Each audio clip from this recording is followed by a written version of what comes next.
Rương men đợt cạ sẽ thầy Prasasada ca trung à sài cung nô phọt dạ nô cô trung tháp nô nông prey nung trung rục men đợt cạ sẽ thầy tra thomatesna nitha sộ tia sang vạch dạ man nhây sang tô rộ bọ nẹ đợt tây khơi bàn nghề chỉ đàm ban lư mô tha Prasasada ca sạch riêng tụ căn ti chả rắc nôngអង្គតតារាបដ្ឋជនបទទ្រង់ឃើញឧបនិស្ស័យនៃសោតាបតិផលរបស់មនុស្សទាំងនេះគឺមេន្តកសិទ្ធិមួយភរិយារបស់មេន្តកសិទ្ធិឈ្មោះនាងចន្ទៈបតុមាមួយបុត្រឈ្មោះធនញ្ជ័យសិទ្ធិមួយកូនប្រសាស្រីឈ្មោះសុមនីទេវីមួយចៅស្រីឈ្មោះវិសាខាមួយទេសៈឈ្មោះប៉ុណ្ណៈមួយទើបស្ដេចយាងទៅកាន់ផតយៈនគរទ្រង់ប្រថាប់នៅក្នុងព្រៃធ្នង់មេន្តកសិទ្ធិក៏បានជ្រាបការយាងមករបស់ព្រះសាស្តាហើយក៏បានសួរថាព្រោះហេតុអ្វីទើបសិទ្ធិនោះមានឈ្មោះថាមេន្តកសិទ្ធិឆ្លើយថាបានឮថាពពែមាសទាំងឡាយប្រមាណប៉ុនដំរីសេះនិងគោឧសុភៈទំលាយផែនដីយកខ្នងទល់ខ្នងផុសឡើងក្នុងទីប្រមាណ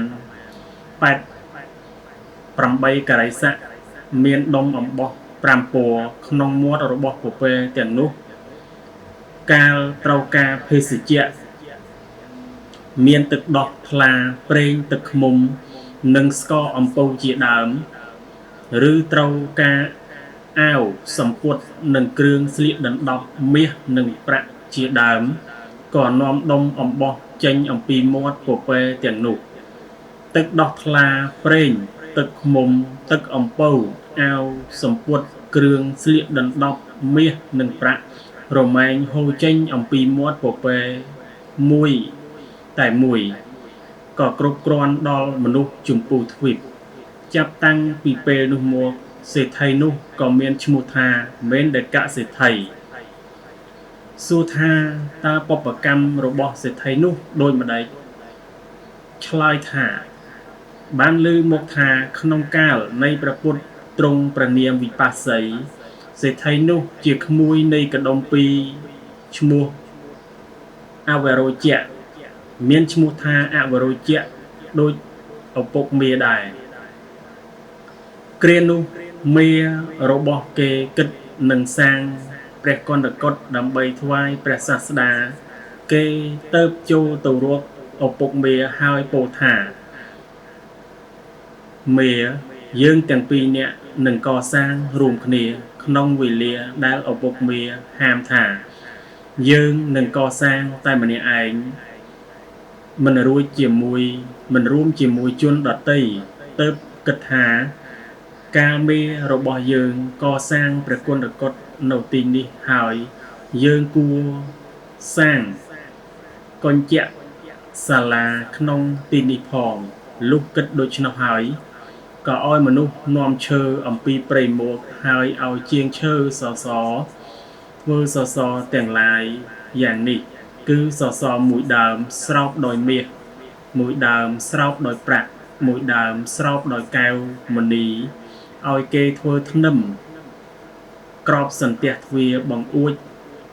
បង្កង់គ្រឿងប្រក់និងឥដ្ឋទាំងឡាយសុទ្ធតែវិចិត្រដោយមាសជាដើមដូចគ្នាឲ្យកសាងកញ្ចរសាលាដោយរតនៈ7ប្រការថ្វាយចំពោះព្រះសាស្តាអំពីខាងមុខព្រះកន្តកុដខាងលើដំបូលកញ្ចរសាលានោះមានកំពូល3ដែលសម្រេចដោយដុំមាសមានពណ៌ក្រហមឆ្អិនកែវផលិតនិងកែវប្រពាលឲ្យគេសាងមណ្ឌពប្រដាប់ដោយកែវត្រង់កណ្ដាលកញ្ចរសាលានោះឲ្យតាំងធម្មាសនៈទុកផង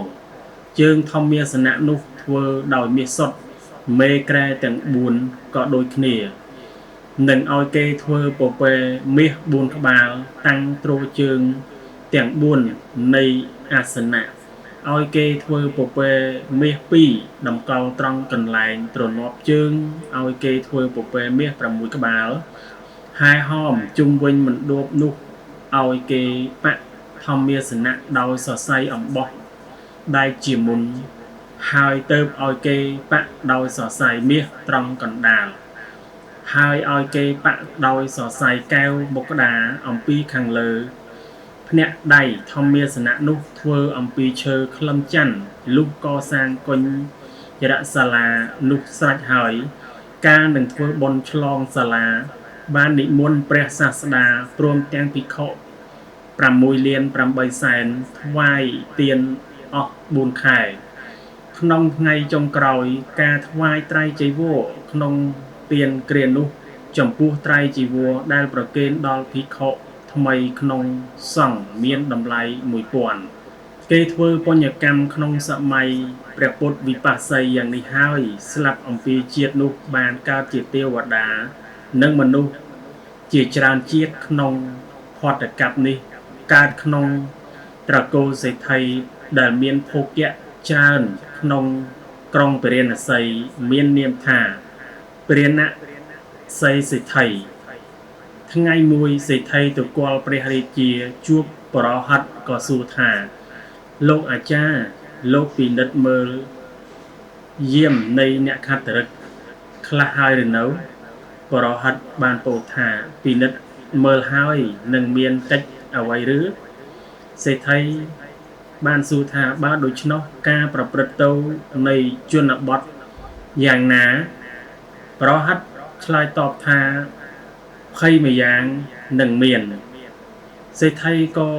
បន្តសួរថាភ័យនោះឈ្មោះអ្វីបរហិតក៏បានឆ្លើយបន្តថាឆាតភ័យឆាតកភ័យភ័យគឺការអត់ឃ្លានលោកសេដ្ឋីក៏បានឆ្លើយថានឹងមានក្នុងកាលណាប្រហិតក៏បានឆ្លើយថានៅ3ឆ្នាំទៀតរាប់អំពីឆ្នាំនេះទៅសេដ្ឋីស្ដាប់ពាក្យនោះហើយក៏ឲ្យអ្នកធ្វើកសិកម្មជាច្រើនមិនត្រឹមប្រើប្រាក់ដែលមានក្នុងផ្ទះទាំងអស់ទិញស្រូវតែម្យ៉ាងទុកឲ្យគេធ្វើជង្រុក1250ដាក់ស្រូវពេញក្នុងជង្រុកទាំងអស់ការជង្រុកទាំងអស់នោះពេញអស់ហើយស្រូវដែលនៅសល់ឲ្យជីកប់ក្នុងផែនដីស្រូវដែលនៅសល់អំពីការកប់ទុកឲ្យលាយជាមួយនឹងដីស្អិតបូកនឹងជញ្ជាំងតមកការភ័យគឺសេចក្តីអត់ឃ្លានបានមកដល់សេដ្ឋីនោះក៏បរិភោគស្រូវតាមដែលរក្សាទុកការស្រូវដែលរក្សាទុកក្នុងជង្រុកនិងក្នុងពាងជាដើមអស់ហើយក៏ឲ្យហៅពួកបរិវារមកបង្គាប់ថាទៅចុះអ្នកទាំងឡាយចូលទៅរស់នៅតាមភ្នំបើប្រាថ្នានឹងមករកយើងក៏ចូលមកក្នុងកាលដែលមានភិក្ខរៈរកបានដោយងាយចុះប្រសិនបើមិនប្រាថ្នាមកក៏ចូលរស់នៅទីនោះចុះជនទាំងនោះក៏បានធ្វើតាមពាក្យសេដ្ឋីនោះចំណែកទេសៈម្នាក់ឈ្មោះប៉ុណ្ណាក្រាញនៅជាមួយសេដ្ឋីនោះទៅរួមជាមនុស្ស5នាក់ប៉ុណ្ណោះគឺលោកសេដ្ឋីភរិយារបស់លោកសេដ្ឋីបុត្ររបស់លោកសេដ្ឋីកូនប្រសាររបស់លោកសេដ្ឋីនិងនាយប៉ុណ្ណានោះការស្រូវដែលកប់ក្នុងរណ្ដៅផែនដីអស់ហើយពួកគេក៏បំបែកដីស្អិតដែលបូកតាមជញ្ជាំងមកត្រាំទឹកបានស្រូវប្រមាណកន្លះអលកៈបុកហើយបានអង្គប្រមាណ1នាលយកទៅទុកក្នុងឆ្នាំងមួយព្រោះខ្លាចគេលួចដោយគិតថាក្នុងវេលាកើតឆាតកភ័យមានពួកចោរច្រើនដូច្នេះហើយទៅគ្របដោយសម្ពុតកប់ទុកក្នុងដីទីនោះគ្រានោះសេដ្ឋីត្រឡប់ពីគាល់ព្រះរាជាក៏និយាយនឹងភរិយាថានាងដ៏ចម្រើនខ្ញុំឃ្លានណាស់មានអ្វីស៊ីខ្លះទេពេលនោះភរិយារបស់គាត់មិនបានប្រាប់ដល់វត្ថុដែលមានថាមិនមានទេពោលថានាយអង្គមាន1នាលសេដ្ឋីក៏សួរថានៅឯណាភរិយាក៏ឆ្លើយថាខ្ញុំកប់ទុកព្រោះខ្លាចចោលសេ សេដ្ឋីក៏បានតបថាបើដូច្នោះចូលគាស់មួកហើយចំអិនចុះភរិយាក៏បានសួរថាប្រសិនបើយើងនឹងដាំបបរអាចបាន2 ដងបើដាំបាយបានតែម្ដងប៉ុណ្ណោះបើពិតនាយឲ្យខ្ញុំធ្វើអ្វីដាំបាយឬក៏បបរសេដ្ឋីក៏បានឆ្លើយថាបច្ច័យដតីរបស់ពួកយើងមិនមានពួកយើងស៊ីបាយប៉ុណ្ណឹងហើយស្លាប់ក៏គូនាងចូលដាំបាយតែម្ដងចុះភរិយារបស់សេដ្ឋីនោះដាំបាយហើយបាយជា5 ចំណែកដួសបាយ1 ចំណែកទុកខាងមុខសេដ្ឋីក្នុងខណៈនោះព្រះបច្ចេកពុទ្ធមួយអង្គនៅឯភ្នំកន្ធមាត្រចិញ្ចៈសមាបត្តិបានឮថាវេលាចូលសមាបត្តិនោះសេចក្តីស្រេកឃ្លានរមែងមិនអាចបៀតបៀនព្រោះផលនៃសមាបត្តិតែថាការចេញចាកសមាបត្តិហើយសេចក្តីស្រេកឃ្លានដ៏មានកម្លាំងរមែងកើតឡើងហាក់ដូចជាដុតពោះរបស់លោកព្រោះហេតុដូច្នោះព្រះបច្ចេកពុទ្ធនោះក៏ពិចារណាមើលនៅទីដែលត្រូវបានអាហារហើយទៅកាន់ទីនោះក៏អ្នកថ្វាយទានចំពោះព្រះបច្ចេកពុទ្ធទាំងនោះក្នុងថ្ងៃនោះរមែងបានផលសម្បត្តិដូចជាតំណែងសេនាបតីជាដើមណាមួយព្រោះដូច្នោះព្រះបច្ចេកពុទ្ធអង្គនោះពិចារណាមើលដោយទឹកបច្ចៈខុថាឆាតកភ័យ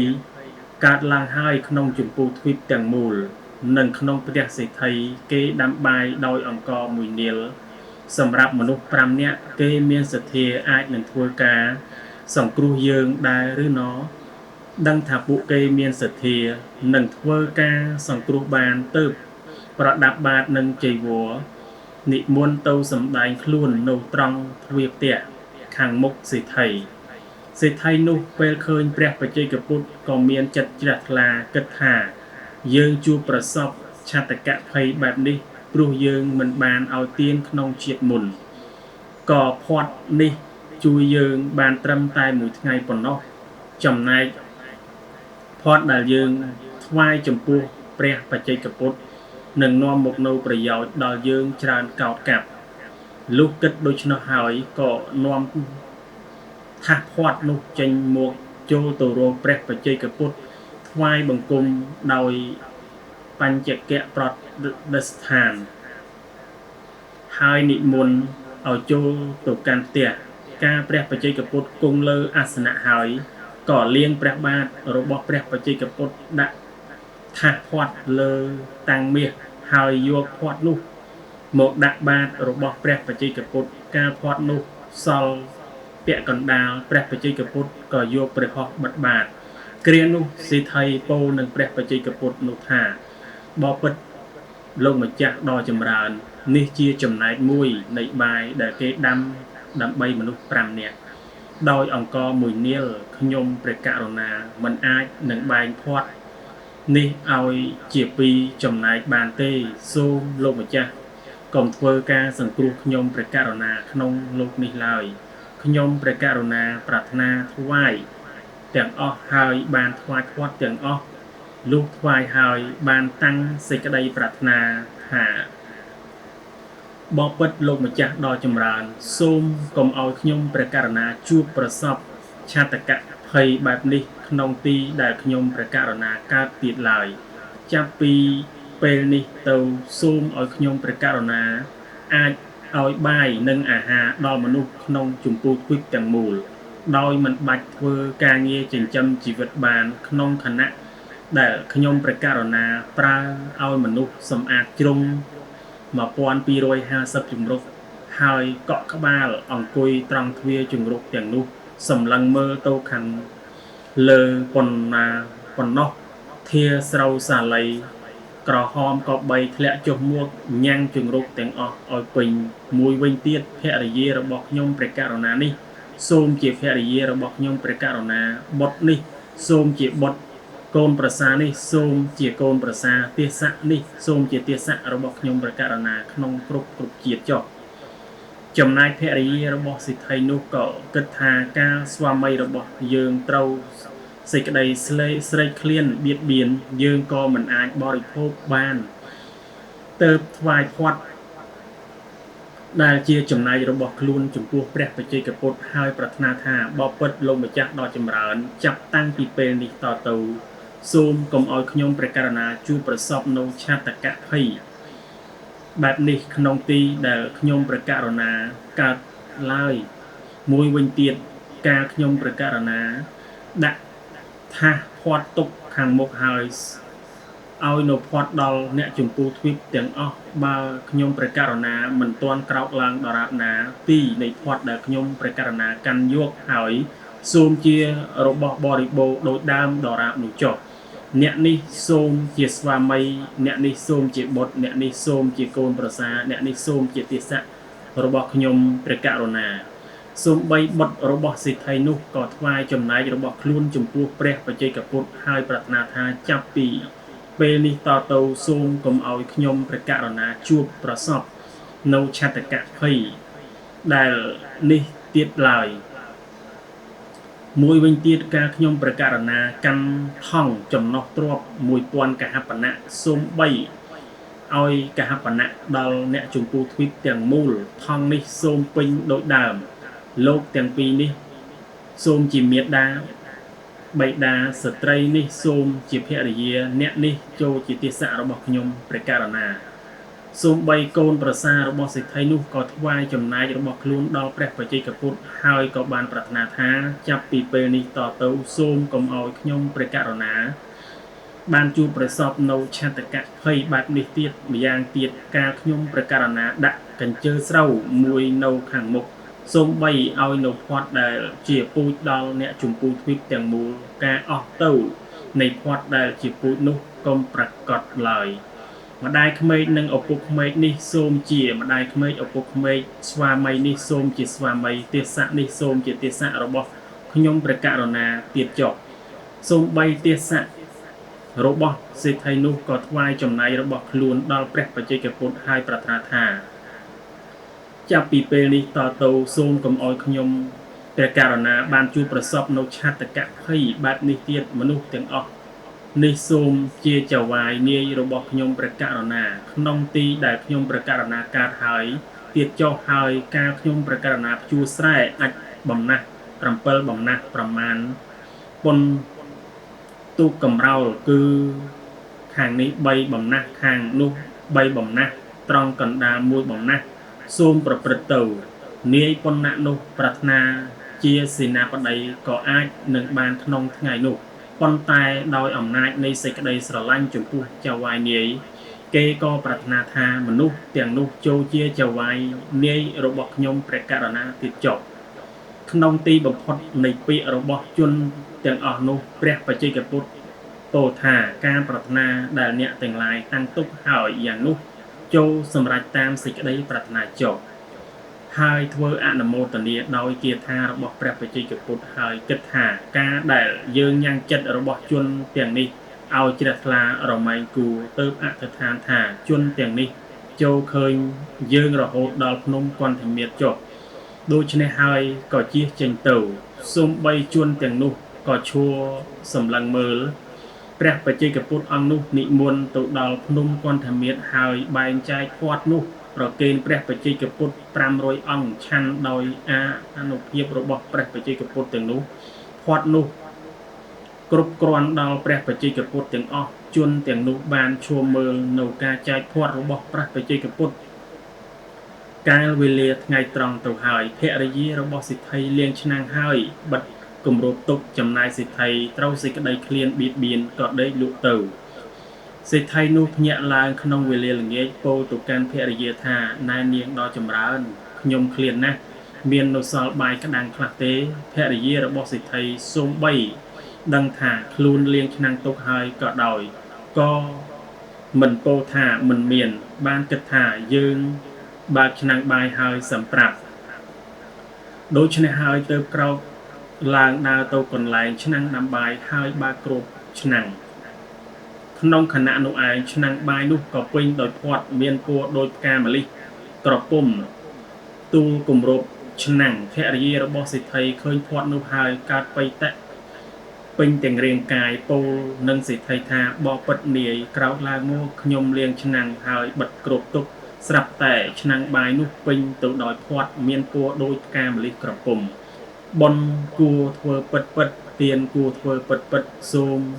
លោកក្រោកឡើងមកហើយបរិភោគចុះភរិយារបស់សិទ្ធិរៀបចំផាត់ជូនសិទ្ធិនិងបុត្រកាលសិទ្ធិនិងបុត្របរិភោគហើយនាងអង្គុយបរិភោគជាមួយកូនប្រសាហើយបានឲ្យផាត់ដល់នាយប៉ុណ្ណាទីនៃផាត់ដែលជន់ទាំងនោះកាន់យកហើយរមែងមិនអស់ទៅប្រកាសត្រង់កន្លែងដែលដួសដោយវែកប៉ុណ្ណោះក្នុងថ្ងៃនោះឯងជង្រុកជាដើមក៏ត្រឡប់ពេញដោយដើមនោះឯងភរិយាសិទ្ធិឲ្យគេដើរឃោសនាក្នុងក្រុងថាផាត់កើតឡើងក្នុងផ្ទះរបស់សិទ្ធិហើយអ្នកណាត្រូវការបាយនិងពូជចូលមកទទួលយកចុះមនុស្សទាំងឡាយក៏កាន់យកផាត់និងពូជអំពីផ្ទះរបស់សិទ្ធិនោះសូម្បីអ្នកជំពូទ្វីបទាំងមូលក៏រួចអំពីសេចក្តីស្លាប់ហើយសិទ្ធិនោះចុតិចាអត្តភាពនោះហើយទៅកើតក្នុងទេវលោកអន្តោលទៅមកក្នុងទេវលោកនិងមនុស្សលោកក្នុងពុទ្ធកັບពុទ្ធបាទកាលនេះបានកើតឡើងក្នុងត្រកូលសិទ្ធិក្នុងផតយនគររីឯភរិយារបស់គេក៏កើតក្នុងត្រកូលអ្នកមានភោគៈច្រើនមួយកាលចម្រើនវ័យហើយក៏បានទៅកាន់ត្រកូលសិទ្ធិនោះឯងពួកពេលដែលមានគុណសម្បត្តិដូចជាពោលហើយក៏ផុសឡើងខាងក្រោយផ្ទះព្រោះអាស្រ័យកម្មរបស់សិទ្ធិក្នុងកាលមុនសូម្បីបុត្រក៏បានមកជាបុត្រកូនប្រសាបានមកជាកូនប្រសាទាសៈក៏បានមកជាទាសៈរបស់សិទ្ធិភរិយាព្រមទាំងភរិយានោះឯងតមកថ្ងៃមួយសេដ្ឋីប្រាថ្នានឹងសាកល្បងមើលបុណ្យរបស់ខ្លួនទៅឲ្យគេសម្អាតជង្រុក1250កក់សេសីស័កហើយអង្គុយត្រង់ទ្វារជង្រុកសម្លឹងមើលទៅផ្ទៃអាកាសជង្រុកទាំងអស់ក៏ពេញទៅដោយស្រូវសាលីពណ៌ក្រហមមានប្រការដូចពោលហើយសេដ្ឋីនោះប្រាថ្នានឹងសាកល្បងបុណ្យសូម្បីជន់ដល់សេះទៅពោលទៅកាន់ភរិយានិងបុត្រជាដើមថាអ្នកទាំងឡាយចូលសាកល្បងបុណ្យរបស់អ្នកទាំងឡាយចុះលំដាប់នោះភរិយារបស់សិទ្ធិនោះប្រដាប់ដោយគ្រឿងអលង្ការទាំងពួងកាលមហាជនកំពុងមើលនោះឯងប្រើមនុស្សឲ្យវល់អង្គរទាំងឡាយឲ្យចំអិនដោយអង្គរទាំងនោះអង្គុយលើអាសនៈដែលគេក្រាលហើយក្បែរខ្លោងទ្វារកាន់យកវែកជាវិការៈនៃមាសហើយក៏ឲ្យគេដើរប្រកាសថាអ្នកមានសេចក្តីត្រូវការផ្ាត់ចូលមកហើយបានឲ្យរហូតទាល់តែពេញភេជ្ជៈដល់ជនអ្នកមកហើយកាន់យកកាលភរិយារបស់សិទ្ធិឲ្យរហូតអស់មួយថ្ងៃទីនៃផាត់ដែលបុគ្គលកាន់យកហើយក៏ប្រកាសត្រង់ទីដួសដោយវែកប៉ុណ្ណោះក៏បតុមមលក្ខណៈកើតពេញបាត់ដៃទាំងខាងឆ្វេងចន្ទលក្ខណៈកើតពេញបាត់ដៃខាងស្ដាំព្រោះនាងចាប់កាន់ឆ្នាំងបាយដោយដៃឆ្វេង